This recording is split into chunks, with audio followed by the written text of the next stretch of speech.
Presidente, o ano de 2025 em uma palavra. Instigante. Instigante por quê?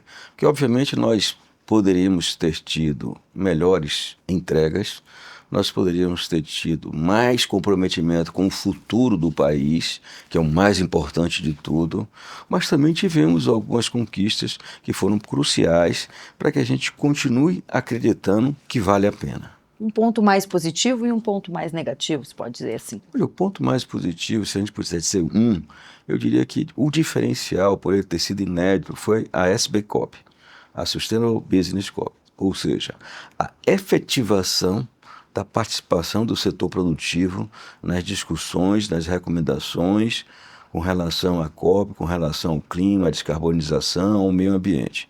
Isso foi algo decisivo, de um reconhecimento internacional significativo e mesmo da própria COP, da ONU, do governo, quando nós introduzimos esse conceito aqui no Brasil, onde nossa preocupação agora é que ele perdure ao longo de todas as próximas COPs e seja um fator decisivo na construção dos compromissos, dos acordos a serem realizados. Esse é algo realmente diferencial que nós tivemos. O ponto negativo é não termos conseguido sensibilizar a política monetária com relação a uns juros absurdos. É a melhor palavra que eu consigo dizer, absurdos. Entendemos a política monetária utilizar a ferramenta de juros como um instrumento de combate a uma política fiscal expansionista, mas o tamanho desse remédio não tem justificativa. Nada justifica por uma economia brasileira, uma economia que tem uma complexidade razoável, não é uma economia pequena. Nós vamos fazer várias comparações com países em situações semelhantes. Nenhum tem uns juros reais na taxa de referência superior a 10% que nós temos hoje. Além do spread bancário, que num país onde nós temos pouca competitividade, mesmo com as fintechs, mesmo com as operações que são de bancos digitais, ainda há uma concentração muito grande que permite que o spread bancário também seja elevado. Então isso inviabiliza qualquer continuidade de uma atividade produtiva com competitividade, principalmente se olharmos o mercado internacional. Por que principalmente? Porque nós estamos vivendo um verdadeiro inferno comercial nas relações comerciais internacionais. Não só pelo tarifaço, mas também pela disponibilidade muito agressiva, que nós todos sabemos da Índia. Nós verificamos que aqui o consumo de bens das famílias nesse Brasil, nosso, agora esse ano, cresceu alguma coisa como 1,8%, 1,9%. Enquanto as importações de bens de consumo cresceram mais de 6%, principalmente da China. Se esses números estão tão descompensados, é porque a nossa capacidade de produção reduziu bastante, mais uma vez pela perda de competitividade. Tem solução para essa questão dos juros e entrando um pouquinho na reforma tributária? Olha, entendemos que tem. Em nenhum momento nós vamos ser tão míopes de não entender que uma política fiscal expansionista exige uma política monetária que contrabalance isso. Isso é óbvio, não discutimos isso. O que nós discutimos é a dose do remédio. Isso sim, já é faixa, nós ouvimos falar que às vezes não é a doença que mata o paciente, é a dose do remédio que mata o paciente. E eu acho que na economia do setor produtivo está vivendo esse verdadeiro dilema, porque nós podemos estar levando a uma situação onde hoje a preocupação é não estimular o consumo, é preocupado com a pressão de demanda, e nós estamos caminhando para um futuro muito próximo de podermos ter o inverso. Ou seja, uma pressão pela falta da capacidade de oferta e que tornamos cada vez mais dependentes das importações e da agressividade do mercado internacional. Perfeito. Rapidamente, o tarifaço a atuação da indústria foi de protagonismo.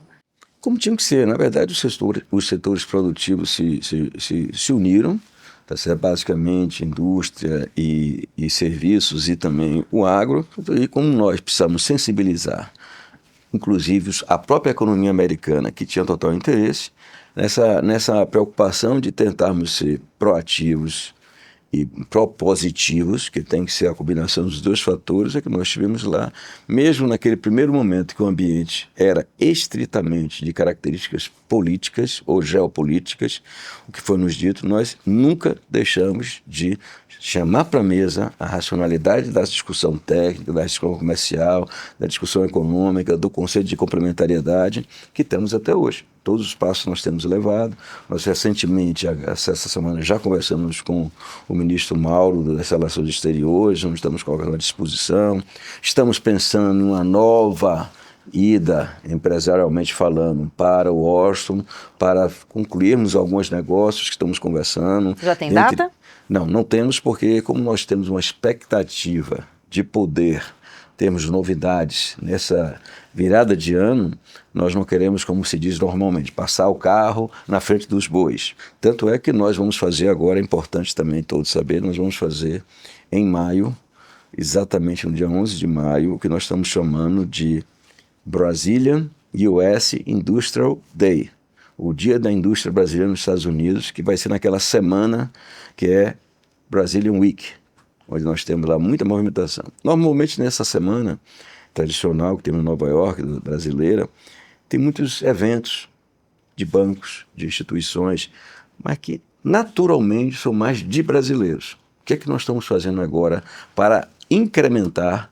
Estamos nos juntando para que indústrias e empresas brasileiras com indústrias e empresas americanas possamos fazer um dia intenso de compartilhamento para interagirmos e podemos fazer um evento efetivamente interativo entre indústrias brasileiras e indústrias americanas. Estamos convidando as autoridades americanas, estamos convidando as autoridades brasileiras para fazermos basicamente uma tarde muito intensa seguida de um jantar. Perfeito. Voltando um pouquinho na COP, valeu a pena ter acontecido aqui no Brasil, ter ocorrido no Brasil a COP? Eu creio que foi muito importante para a percepção do Brasil e muito importante para aquela região.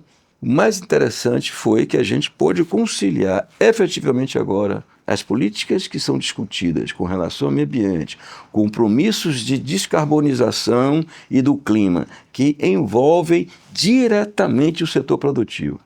Como que algum ator, que é o principal protagonista de um processo de descarbonização e de meio ambiente, não está participando oficialmente de uma discussão tão importante? Então isso nós fizemos, não que nós temos uma predileção sobre qualquer outro tipo de sociedade civil, das políticas públicas, mas é óbvio que nós temos muita contribuição e grandes exemplos, grandes cases de sucesso que podem ser replicados, podem servir de inspiração, podem servir de referência, e isso definitivamente foi ajustado. Rapidamente, para a gente já se encaminhar para o futuro, falar um pouquinho sobre os programas. Como o senhor avalia a ANIP? Sim, a ANIP é de capital importância, porque é o que eu tenho dito. Não só porque foi capitaneada e levada com algo de um projeto mesmo definitivo do Ministério da Indústria e Comércio, como ainda tinha a coordenação do vice-presidente. Então ela já começou com uma representatividade importante. Depois que nós temos que considerar que, de fato, nós não vimos há muitos anos uma política industrial que pudesse ter continuidade e uma lógica. Como tivemos política de desenvolvimento do agro desde o início, quer seja inclusive com outras ferramentas de políticas monetárias que necessariamente não eram juros só, isoladamente, que fez com que o agro tivesse um processo contínuo de fluxo de recursos e de envolvimento cada vez maior. Então o agro hoje é nosso orgulho nacional, porque houve toda uma convergência de fatores, inclusive desenvolvimento da indústria para tornar ele tecnologicamente aprimorado, com produtividade, com toda uma cadeia industrial trabalhando para o agro. E é o que nós precisaríamos agora espairar isso de uma certa forma para diversos setores onde nós temos naturalmente a competência para desenvolver. Custo Brasil. Custo Brasil é o cerne da nossa questão. Quando nós falamos tanto quando diz assim, os juros, o custo de energia, alguma coisa, nós falamos em ser competitivo. Como é que nós podemos competir no mercado internacional? Eu estou falando de produtos manufaturados, onde você é uma agregação de valor. Com o nosso custo Brasil vis-à-vis que nós temos lá fora. Algumas coisas, a Europa tem um custo alto, mas como é que nós podemos competir com isso? Quando a gente fala de um agro, um grande limitador é a capacidade do agro de produzir aquele produto em determinadas condições climáticas. Quando a gente fala de mineração, é a reserva mineral natural que aquele próprio país tem. E você vê que a gente tem dificuldade até de agregar valor. quando nós exportamos minério de ferro e importamos chapas de aço mais barata do que produzimos aqui. Nesse processo todo tem um custo Brasil, logística, energia, produtividade, toda uma gama de fatores. O que é que nós tínhamos que fazer? Agregar cada vez mais um pouco de valor. O senhor defendeu muito o Pacto Brasil mais 25, ele evoluiu? Tem evoluído, obviamente, quando a gente fala sempre em convergências, falamos também de prioridades que não convergem. Não é que há desinteresse nos pontos, mas quando nós falamos em prioridades, nós temos que entender que cada setor tem sua prioridade. Então nós estamos concluindo esse processo, porque não é um produto com uma receita de bolo, são ideias e sugestões que envolvem processos de convencimento e mudança cultural. Nós pretendemos concluir efetivamente em janeiro, para não entregar a um projeto de governo de partido A, de partido B, de candidatura C, de candidatura D, mas sim para entregar aos poderes constituídos e à sociedade brasileira o que o setor produtivo entende de que seria um Brasil do amanhã. E o Brasil do amanhã, obviamente, ele é dinâmico. Tudo é dinâmico. Nós conversávamos até pouco tempo, antes de uma pandemia, de um entendimento de um mercado global de uma certa forma. Hoje já vemos que temos que repensar e revisitar o assunto. E assim sucessivamente. Mas ele está, vamos finalizá-lo com segurança até meados de janeiro, para que possamos sim começar uma discussão produtiva e deixarmos para, provavelmente em julho, vamos fazer, como sempre fazemos, uma apresentação para os pré-candidatos de propostas que a CNI entende que são importantes para que eles possam considerar nas suas plataformas de governo. O que a gente pode esperar do próximo ano, o ano eleitoral, como o senhor trouxe aqui, um ano de desafio para o sistema indústria, não? Olha, muito populismo. E com isso a racionalidade fala mais baixo ainda. Por que eu digo racionalidade? Porque o amanhã depende do que fazemos hoje. O hoje deveria ser feito com a experiência do passado. E tudo isso deveria funcionar de uma forma racional.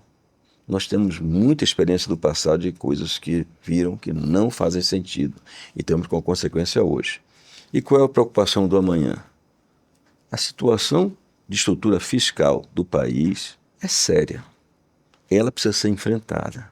Não dá mais, como se diz normalmente, empurrar com a barriga ou jogar para debaixo do tapete.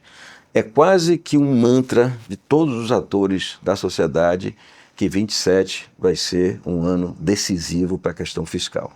Como é que nós vamos resolver com todos os compromissos que tem no orçamento? Como é que nós vamos resolver com o problema do déficit público? Como é que nós vamos resolver com o problema da dívida pública, que esses juros fazem essa sequência absurda, que é uma preocupação, e por isso mesmo teria mais a obrigação de usar outras ferramentas de política monetária que não representassem ônus para a dívida pública. Então nós temos que enfrentar isso. E esse projeto que nós estamos pensando do Pacto mais 25 é para ajudar nessa discussão para 27. Então qualquer opção política que tenhamos ao longo do próximo ano vai enfrentar uma realidade para 27 que representa o futuro bastante significativa. E o que nós, mais uma vez, queremos ser é propositivo de uma forma construtiva, mas encarando a realidade como ela é.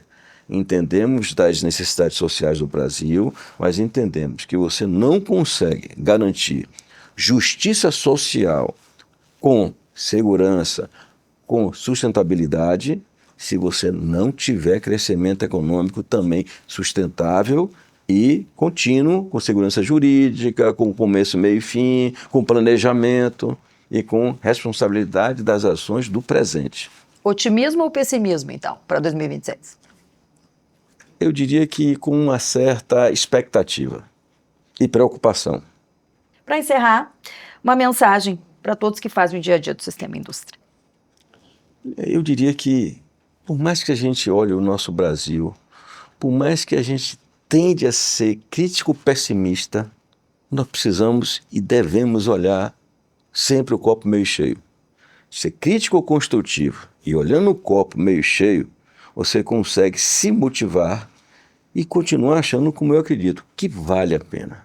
O Brasil é, até hoje, considerado o país do futuro. Eu confesso que já não aguento mais ouvir essa história, essa frasinha, o Brasil é o país do futuro. Nós somos o futuro é hoje.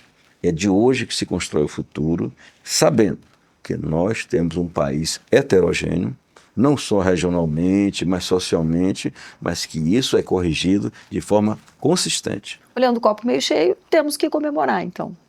Sempre temos que comemorar, mas nunca deixarmos de enfrentar a realidade, porque só enfrentando a realidade é que nós conseguiríamos construir soluções. Feliz 2026, presidente. Para todos nós e vale a pena.